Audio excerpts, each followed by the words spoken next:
Alright guys, welcome back to the channel. Today we're going to be working on the rail buggy.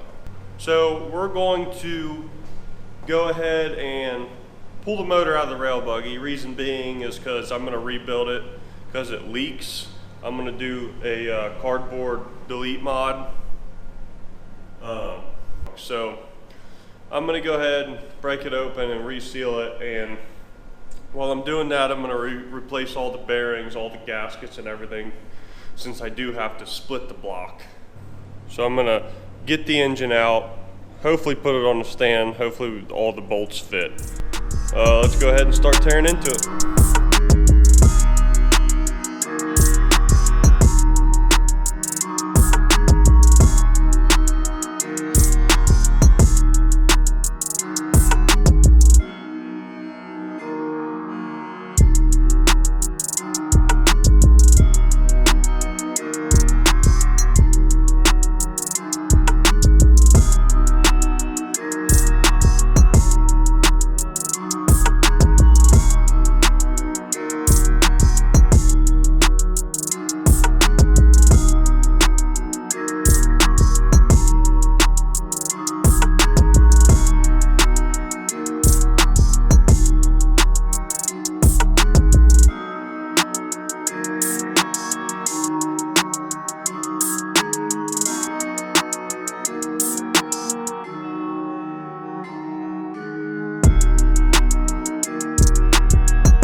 All right, guys, we got the engine out.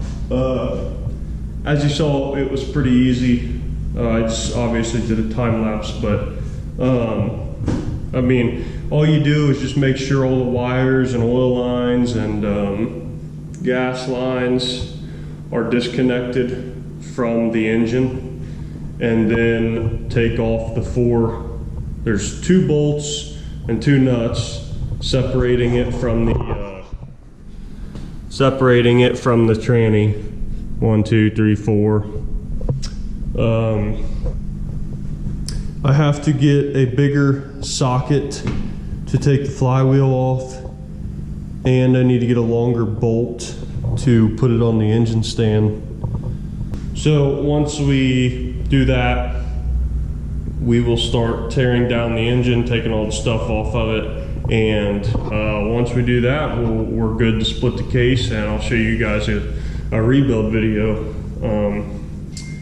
So not much, not very in depth of this video, is just removing it from the tranny. But if you liked it, give it a like, and don't forget to come back and watch the rest of the teardown. All right, thanks for watching.